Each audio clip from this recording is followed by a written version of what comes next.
Hello, thank you for tuning in. I'm Katy Sissine and you're watching the Katy Sissine Show on FYNTV. You can also check out FetchYourNews.com to purchase merch. We've got great cups with the Fetch Your News dog. Now it's not going to be this one, this isn't our dog, but we do have some very good looking coffee cups that you can purchase. And remember FYN every day of the week. I think we've got one right over here that I can show y'all. You can purchase this lovely cup. I have a magnetic force in my arm and I just pulled it toward me just then. But you can purchase this cup on our website and support us. And we'll keep bringing you real news now. And I'll keep bringing you more conspiracies and fake news. Just get one cup. No, it's okay. Even if you don't, it's okay. I'll still let you watch the show. Anyway, let's get into it. It's Wednesday. We're almost halfway through. It's almost Friday. Everybody give yourselves a round of applause. All right. Well, what we're talking about today, we're continuing with Dmitry Itskov because I just can't stop talking about this guy. He is just too interesting. He's just too crazy to leave alone. And I included him in the week of the whistleblowers last week. And we're continuing to discuss him through this week because the 2045 initiative it's essential to understand for any human living right now that plans to live for at least another 10 years. And let's hope all of us out there do at least plan to live for at least another 10 years. Now, the last episode, we discussed the timeline of the 2045 initiative. We discussed how from 2013 until now, of course, the research facilities have started to develop. And then after that, the humanoid robots were created, like Nadine, the secretary in Singapore. And they were created to do what is called, by the 2045 initiative, menial task. They can do secretarial work, they can do factory work. And at the same time that humanoid robots were to be developed, the surrogate operator, or the surrogate avatar, was to be created. So that the operator, you and I, the human, or the human that was, can control the avatar from an immobile location. So it's pretty weird. And then from there, your consciousness is put into the avatar so that your body is no longer controlling it from a remote location. Now, I don't know where the body storage is for the real physical body. That's a big mystery to me. So that's kind of disturbing in itself. I would like that information. If anyone could, wants to research that, feel free to email me. I'm going to look it up myself because I'm so curious now. I don't know why I didn't think of it earlier. But where does your real physical body go when they put your consciousness in the avatar and you're not controlling it from a cell and immobile tied down with a virtual reality helmet on your head? So after your consciousness is within the avatar and you're controlling yourself from the avatar and not from a remote location, then we go into the next phase, which is rebrain. And that's where science really knows how to duplicate your brain, or they say that they will. And then that's when they will transfer your personality to an immortal carrier, which will be your permanent self. And apparently this can be any version of yourself. This can be yourself at your peak. Maybe you liked, the pictures from when you were 25 and those are your favorite pictures. I want to look like that when I was 25. Or maybe you could look like a whole new person. I'm not really sure. I don't know. Maybe I can say I want to look just like John Travolta, which I would never do. Personally, I would rather look like Olivia Newton-John, of course, being a female. But I mean, how are they going to do this? Am I just going to say I want to look like Beyonce? So make me look like Beyonce, or do I have to, am I still going to be physically Katy Sissine? I don't know. It's weird. It's crazy. I don't want to think about it. Life's already weird enough. Now, why are we trying to complicate things further by creating a new species? And we're creating a new species that's more powerful than us, which means everyone's going to have to become it. Because if you don't become it, like I said in the last episode, it will overtake you. We've seen too many sci-fi movies that just depict what a dumb plan this is. Oh my goodness. So as the 2045 whole thing says, for this man of the future, this robo-sapien, life is all about spiritual self-improvement where war and violence will be unacceptable. They call it neo-humanity. It's not the first time you've heard me say this phrase. Like many of these phrases, I emphasize them because they're very strange and very peculiar, and I think they necessitate research. And whistleblowers, if you'll help me out on this. I'm trying to blow the whistle on this one, but I can't do it unless my viewers understand where I'm coming from and why I'm so concerned about this, which is why I wanted to explain it to everyone in the best way possible. And if I didn't come across as clearly as I could have in the video, if there's any confusion about anything I've said in the last couple episodes on the timeline of this especially, which I know can be confusing, feel free to email me. Feel free to message me on my Facebook with my name, Katy Sissine. So remember, I brought up Dmitry Itskov last week as soon as I could tie it in the show because someone needs to blow the whistle on this operation right now. That's the way I see it. And that's what I'm doing. Aside from reputable scientists that speculate transhumanism, there are so many Hollywood movies that portray the hypothetical dangers of these operations. Now I want to show a video of the movie Surrogate with Bruce Willis. Here we go, let's check it out.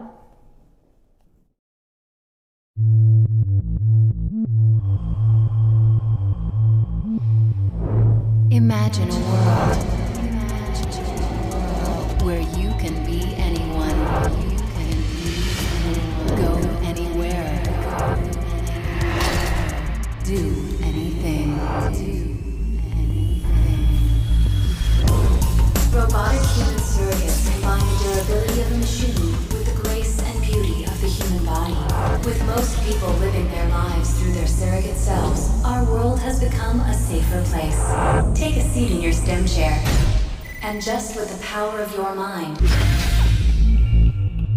you can control your surrogate and send it out into the real world. You can finally live the life you've always dreamt of. Okay, I wanted to cut it off before it got a little scandalous there. I'm sorry about that. My mistake. I'm sorry if I scandalized anyone out there viewing the show today. I do not intend to do that. I just wanted to show how Bruce Willis's surrogate, how his surrogate had hair. And I wanted to show you, I wanted you to be able to see the image of Bruce Willis on the little stretcher, whatever he was laying on, whatever you call it, and how he was stuck there in a virtual reality controlling his surrogate. And let's not forget, Bruce Willis has a full head of hair thanks to his surrogate. So maybe that makes it all worth it. You don't need Rogaine, you just need Rebrain. Operators in the movie Surrogate, the operators, such as Bruce Willis, the real Bruce Willis, who in my opinion looks better bald, were killed by the signals from surrogates. And other things happened, but I saw that in the trailer.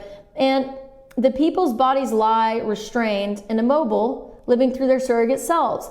As we saw Bruce Willis, we saw Bruce Willis's real body lying down, and then we saw his surrogate conveniently walk out of the room into the world without any risk of dying because he's just a surrogate. So that's a great selling point of the 2045 initiative. You can go and cause all kinds of trouble and wreak havoc and never really pay any consequences. You can't be injured. You can be injured and you can be killed, but you can always be rebuilt. Now, whoa, let's stop right there.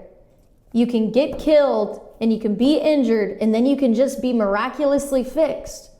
Now that's problematic. Now, what are we gonna have? We're gonna have all these surrogates going around killing people like they do in Westworld. In Westworld, have you seen it? The real people that go into Westworld, which is where all of the humanoid robots live, which I believe once were real people, it's where all of the human-like robots live. Let's just call them robo-sapiens. So the real humans go into the robo-sapien world in Westworld and they shoot them and they do whatever because they're not real people, they don't have souls. So they can keep going back to Westworld and killing the robo-sapiens and building relationships with the robo-sapiens, and then after the robo-sapien leaves, or after the human leaves, the robo-sapien's memory is erased and they really don't remember anything. They don't understand that they're in a fake world. So I don't know, that's a little off tangent. I highly suggest again checking out Westworld. Anyway, I'm just seeing so many, I've seen too many Hollywood movies to think this is a good idea. And maybe I'm just paranoid. Maybe I shouldn't have watched so many Hollywood movies. But I can't help but think that those theories could very well be possible. And there was another movie with Johnny Depp where he was killed and they retained his consciousness through a computer system.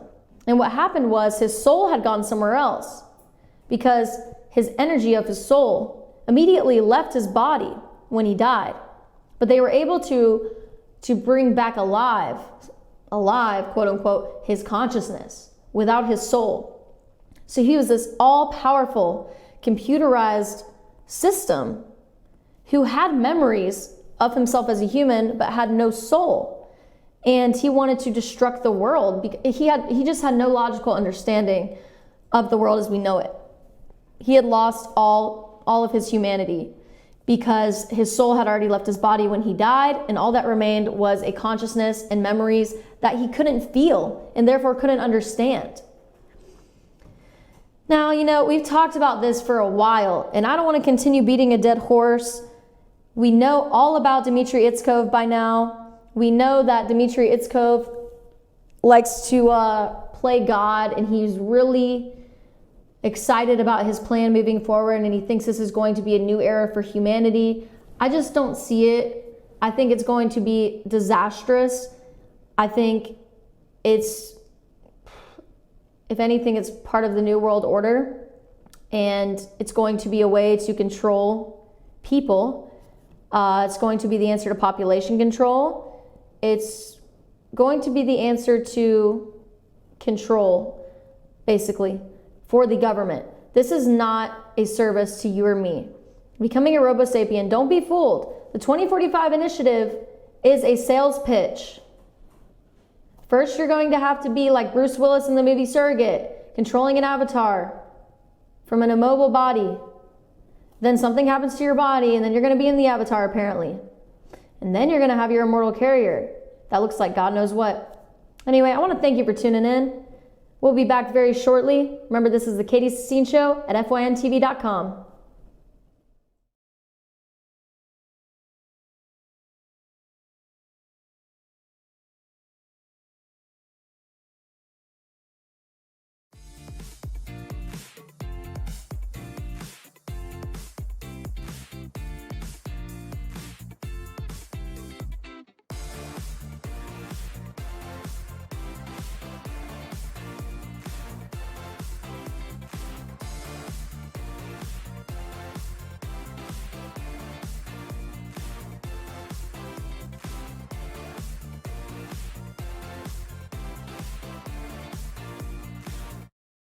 It's a new year, new you at Schottenkirk Ford Jasper. Ring in the new year with huge deals on a brand new Ford. Right now, get exceptional offers like 0% financing plus a $1,500 factory rebate on a new 2017 Ford F-150 XLT. Or get 0% financing plus a $1,000 factory rebate on a new 2017 Ford Explorer. Make your resolution a reality during the New Year, New You sales event at Schottenkirk Ford Jasper, home of the Schottenkirk Customer Guarantee. Visit us online at SchottenkirkFordJasper.com.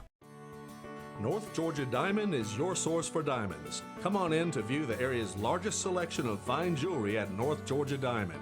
All repairs and designs are done on site by our jewelers. And North Georgia Diamond has the lowest prices on loose diamonds. You can also sell your gold, silver, and coins at North Georgia Diamond between Walmart and Lowe's in East Ellijay. Locally owned by Bill and Allison Craig, North Georgia Diamond is your source for diamonds in North Georgia. El Rey in Ellijay. El Rey Mexican Restaurant. Family owned and operated and a local favorite for families, parties, and meetings. Great prices. Friendly service and delicious Mexican cuisine. Patio dining available. Come sing in Carlos's Cantina every Friday 9 to 1. Eat in or take away. Same location for 14 years. Open 7 days at the corner of Maddox Drive and 515. North Georgia's favorite Mexican cuisine. El Rey in Ellijay.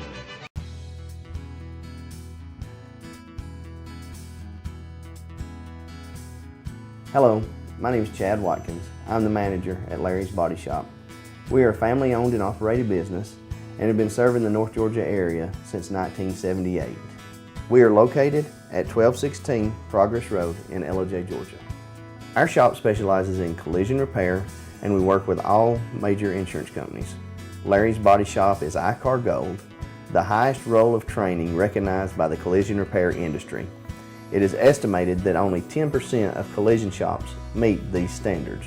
Our shop consists of state-of-the-art equipment such as laser measurement system, down-drive spray booth, spot and MIG welding equipment.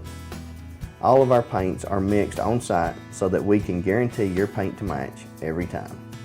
I know that having an accident can be a stressful event.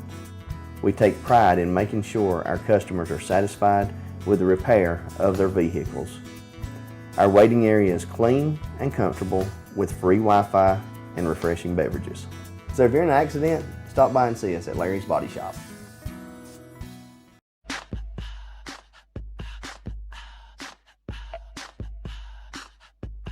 What you gonna do with all that junk?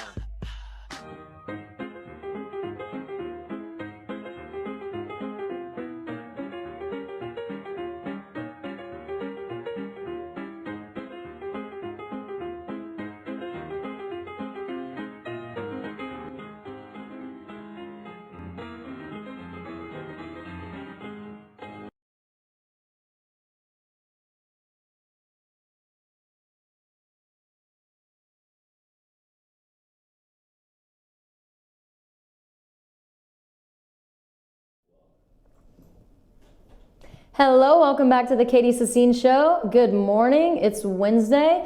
You've made it halfway through the week, good for you. Now we've been talking about Dmitry Itskov and the 2045 initiative and transhumanism and the creation of robo-sapiens that will inevitably overtake Homo sapiens, our current species. And as I said, at the Museum of Man in San Diego, robo-sapiens are indeed predicted to be the next species. So they will be stronger and they will be smarter than Homo sapiens. So if you don't become a robo-sapien, you're not going to survive. You're going to be destroyed by the robo-sapien. It's inevitable. We see it on Hollywood movies. It makes logical sense. I have no reason to believe otherwise. So if you have a reason to believe otherwise, if anyone out there feels like this robo-sapienism is a good idea and feels like being immortal is a good idea and that procreation should stop and society as we know it should just stop, then please message me with that information because I need to know. Because it's very enticing to live forever, to be immortal. And we would never think that this technology would come to be, but it's here. First we went to recording thoughts and leaving legacies with writings. Then we went to recording sounds and we were able to record sounds and leave our sounds here.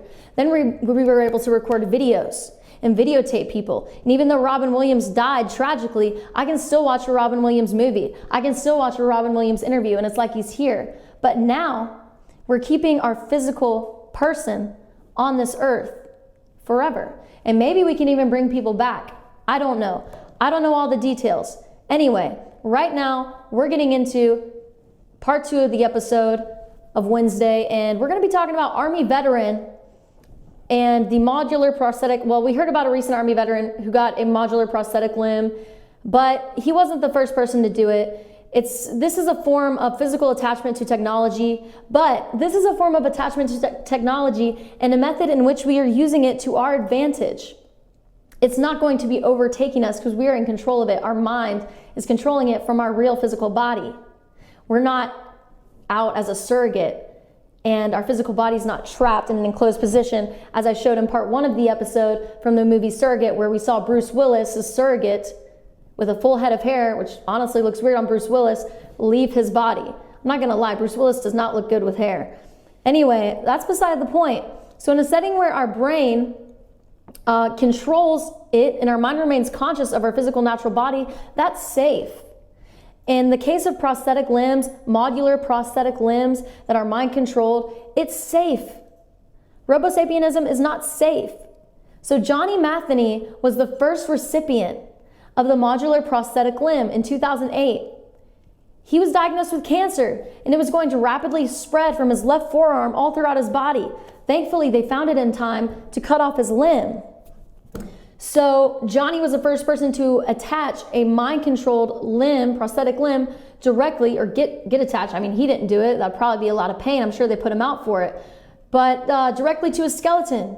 He was the first person that got to do this. Not by choice, obviously, and I'm sure he wishes he had his real arm back because he explains that it's not easy. After losing his left arm due to the potentially fatal spread of cancer, Johnny signed up for a number of experimental surgeries. Before this modular prosthetic limb thing was a thing, he signed up for numerous experimental surgeries to prepare himself to use a DARPA, a DARPA-funded prosthetic prototype. The modular prosthetic limb developed by the Johns Hopkins Applied Physics Laboratory allows Mr. Matheny to regain almost complete range of motion through the Bluetooth-controlled arm. It's amazing. He's mind controlling this thing. And it's everything from grabbing a coffee cup. And I've got my Facebook Live right here, so I'm looking at my Facebook Live viewers. I can see the show early. And it's everything from that to moving your fingers to maybe being able to play a piano. And that's pretty fascinating. That's pretty fascinating. So I want us to be able to take a look at Mr. Matheny and his operation of the arm. And, you know, it's not easy to operate. Mr. Matheny explains that. Robotics goes from a tool we use to actually becoming a part of us, is stated in this video. And Mr. Matheny exemplifies that and how we can have technology become a part of us, but in a way where we are still in control. Here, let's check it out.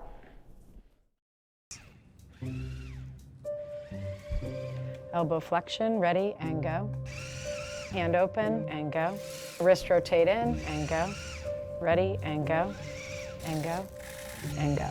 It's hard. I've done hundreds of thousands of hours of mental exercises, just trying to do the different grips, bends, rotations, points, pinch. So anyone that, you know, right after the surgery, they think they can step right back into it and, you know, just start working it. I mean, you know, you're in for a rude awakening. It takes a lot of time. You wanna hand that to me? Getting Johnny to communicate with the arm is only half the challenge. The ultimate goal is for the arm to talk back to Johnny. Soon, he'll be able to feel how hard or soft something is, to understand its texture and even its temperature. As he moves forward, Johnny represents a future where robotics goes from being a tool we use to actually becoming a part of us. I want the ultimate arm. I want to be as near natural as a human arm as possible. You trust me? Yes. Handshake me. How you doing?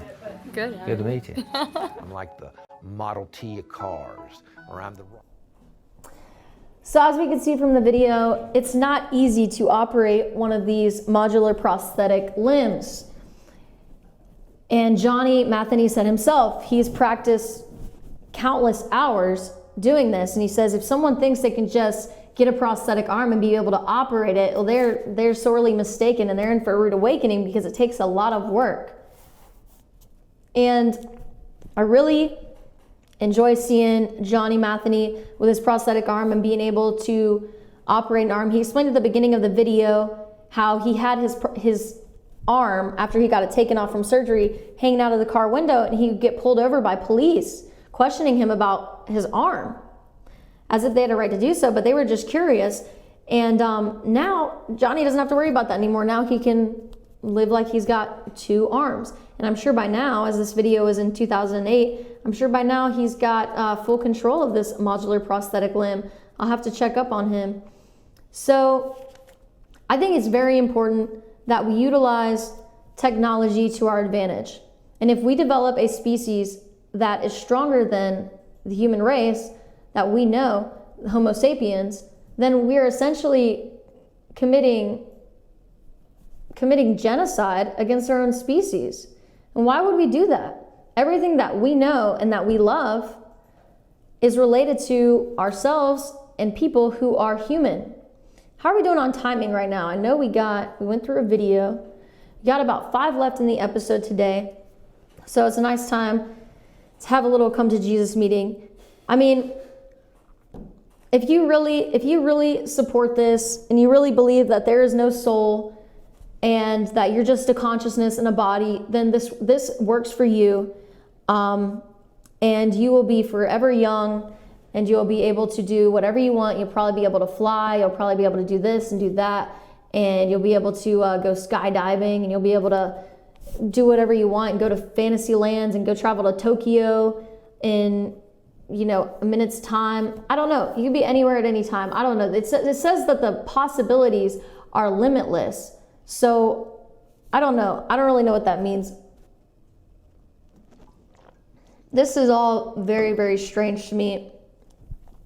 Remember to look up the Avatar Project. Remember, you can go on 2045.com and create your avatar. Yes, I remember what I was trying to tell everyone when I went to Best Buy and had to get the attachment for my laptop. I had tried on a virtual reality headset, and let me tell you, that thing was amazing. I mean, they have warnings, they're still perfecting it, because when people wear it too long right now, when they wear the headset virtual reality too long right now, people are starting to get dizzy, but they should be able to overcome those obstacles. Now, this is the introduction of incorporating the surrogate avatar in everyday life. Through these virtual reality gaming systems, they're starting to incorporate virtual reality in your life and in my life. And they're even giving these headsets away. Actually, my mom and stepdad are with T-Mobile, and they both got Galaxies, and they got a free virtual reality headset. They're really promoting this stuff. They really want people to use it. And everyone's like, oh, that's great. I want to try virtual reality. It's so cool. This is new. It's new technology. This is cool stuff. This is groundbreaking. But if you know about the 2045 initiative, and you know that the first step of giving yourself to the 2045 initiative is being tied down and operating your surrogate from a remote location where your physical body is, you would know that this is the beginning. This is how they're trying to integrate these avatars into our world. This is how they're trying to make it normal. They're trying to make it seem like it's just the next phase and nothing's wrong with it. So what do? They introduce virtual reality games. They just introduce stuff for fun. Just like we started with the Nintendo 64. And then we got to the Wii, and where we control with our hands and it can sense our motion. And now we're actually in a different world. And we're seeing a different world, and we're not where we actually physically are in nature. It defies the laws of nature. It changes the world from a natural place to a natural place overrun by technology. It's almost as if technology is this alien race that has invaded our planet and will not leave until it overtakes us. I don't know. There are many theories that speculate how technology got here and how the average person doesn't really understand technology. The average person can't really sit down and make a computer. Here we got a nice clip of virtual gaming. You can see, this guy is lost. He's totally lost in it. At least he can still move. Yeah, there's also roller coaster games like this at the arcade. You can sit down and it's like a 4D roller coaster thing. It blows wind on you and the chair's shaking and there's sound and there's visuals. Yeah, you can pretend like you're shooting. But the difference between this, with these virtual gaming systems, we can still keep our physical bodies. Now when we get the avatars, we're no more physical bodies, we're just the avatar. Now remember that. I want to thank y'all for tuning in to episode 3. I know it's very heavy stuff, but we're going to move on. We're going to start talking about microchips in the next episode and more about the 2045 plan and our thoughts on that. So I hope you stay tuned in. Remember, follow me on Twitter at katyfyntv.com or FYNTV.